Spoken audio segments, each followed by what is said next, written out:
Hey, welcome back to another episode of Heroes and Videos. It has been a minute, as the kids say. I've gotten behind in posting some content. I'm going to make up for that over the next week or two. Hope everybody had a Merry Christmas. Hope you had a Happy New Year. I'm not sure if you'll be seeing this in 2025 or 2026, but either way, we're going to be looking at some of the great things that went on this past year and looking forward to some great things that are going on next year, not just in comic world, but also with movies and comic book movies and all that good stuff. Today we're going to be looking at some new comics I picked up over the last couple of weeks.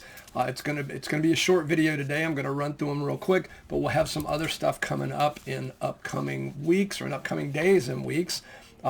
With no further ado, let's get right into it. Please hit the like button, subscribe to the channel, get notifications so you don't miss any of the content, because we are going to be rolling some out here shortly. Let's get right into it. First up is World's Finest 46.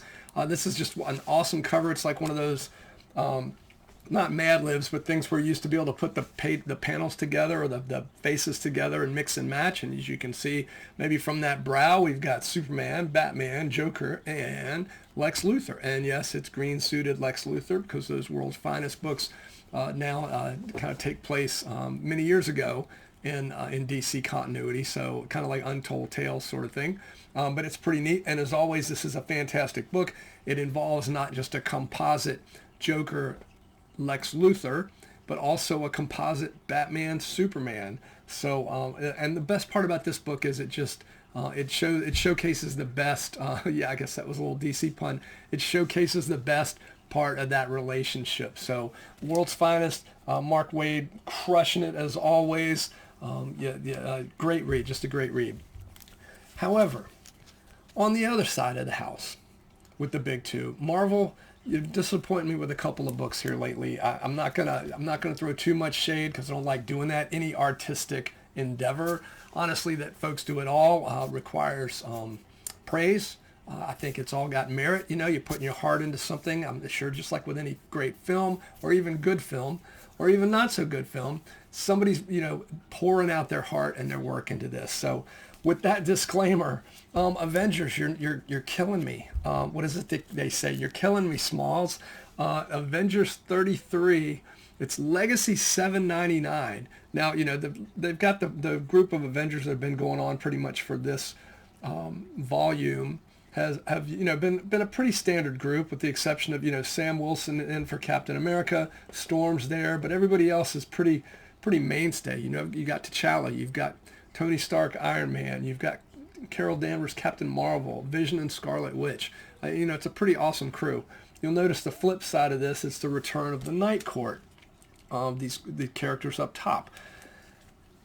And if I were to say, hey, for the penultimate issue before Avengers 800, right, that presumably would cap off this volume of this run, what I'd really love is the origin story and the backstory for a group of characters that you introduced a while back, looking at you, Twilight Court, that I really know or care nothing about.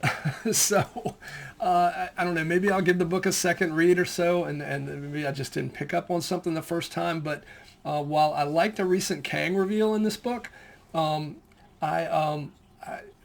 felt like at the end of the issue, it's like, I don't really want to get invested in this whole team of characters when we're leading up to Avengers 800. I mean, that should be a bigger deal than this. So sorry, I know I said a short video and I'm ranting already.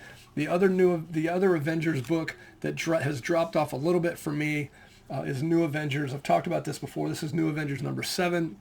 It's an odd group. It's almost like the old Secret Defenders and regular Defenders, where it's a group of characters thrown together that you wouldn't expect to be, like Namor, Carnage, Black Widow, Bucky, Laura Kinney, Wolverine. I know I'm missing somebody. Hulk's in here too somewhere. Clee's in it. I've really enjoyed the book. It's starting to taper off a little bit.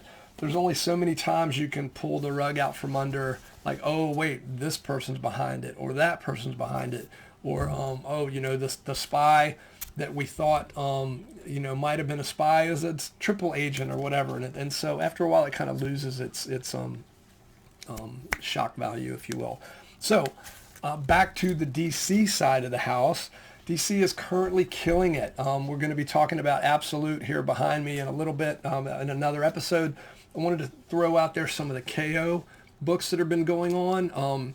I've talked about KO before on this. If you're not reading KO from DC, you should. It's a big, giant, what was the old thing? Contest of the Champions, I think on Marvel. But it's basically more like a March Madness tournament. So in this round, you've got Wonder Woman and Lobo. Sorry, I could not resist. Oops, sorry, Diana. I could not resist this variant cover. It's just an awesome look there.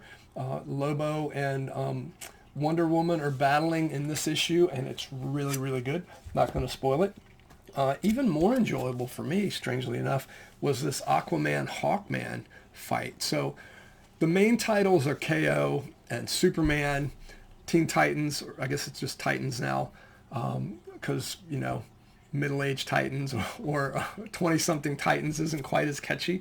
But the Titans book, Superman, I want to say maybe Aquaman and Flash are part of this, like if you're wanting to buy the specific books.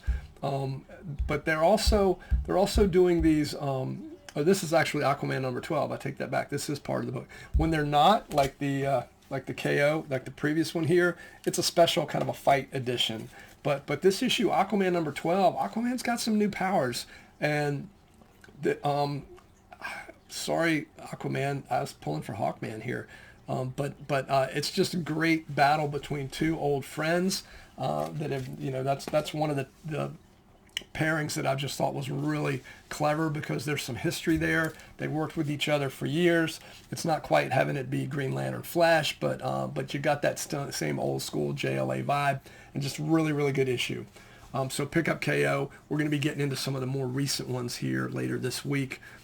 Early next week, as we're leading up to the next round. I think we're down to 8 at this point, but we'll cover in upcoming videos. We'll cover how we get from 16 to 8.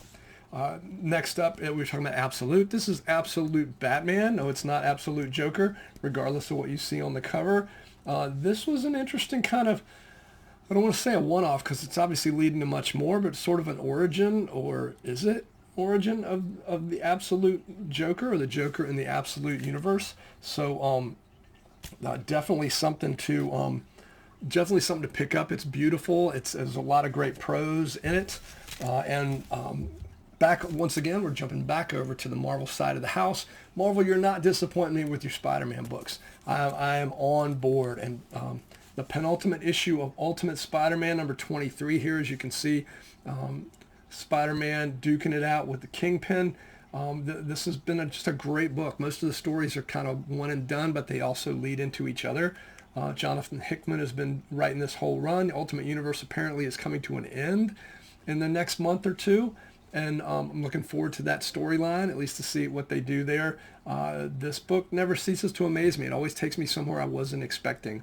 And this issue is no different. So Ultimate Spider-Man 23, and then the one, the only, my all-time favorite character, Amazing Spider-Man, number 17. This is Legacy 981. We've talked about how the book goes back and forth between Pete in space and a Spider-Man here on Earth. Going to do a deep dive into that shortly. I know I keep promising that. I will make that happen.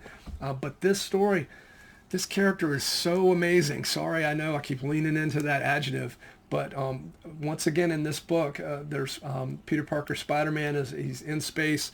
There's a lot going on, but once again, this is one of those books, and they just keep doing this issue after issue, making you realize what makes Peter Parker so great as a character. And this issue is no different. It is phenomenal. It's amazing. I am going to do some spoiler videos on this, the last, I guess at this point, it's probably the last 10 or 12 issues of this book. So look forward to that. That'll be one of my first New Year's resolution, is that first week or two of the new year to get a video out, doing more of a deep dive with spoilers. So if you ought to get out there and buy the book, just like I tell you, you should go to the movie theaters to see movies. So support your local comic shops, go buy the book. If for whatever reason you're not able to do that, hang in there. In a week or two, I'm going to be giving you the background on what's been going on the last dozen issues of this book or so. Well, that's it for this episode of Heroes and Videos. Again, appreciate you spending time with us. Looking forward to seeing the Rams Falcons play tonight, which won't be tonight when you see this video. But yeah, go Rams. Whose house? Rams house. As always, keep reading comics. Oh, before we go, let me know in the comments what you're reading, what you think of the books I've put out there. If you love to hear your feedback if you've been reading these books, or if it's interested you to go out and get some. And let me know what you're reading now. I know I just covered the big two, but I'm sure there's other stuff out there, even with Marvel and DC and the independents that I'm not reading. Let me know in the comments. What are you getting into right now? What comics are you enjoying? That being said, keep reading comics, keep going to see movies in theaters, and be kind to each other.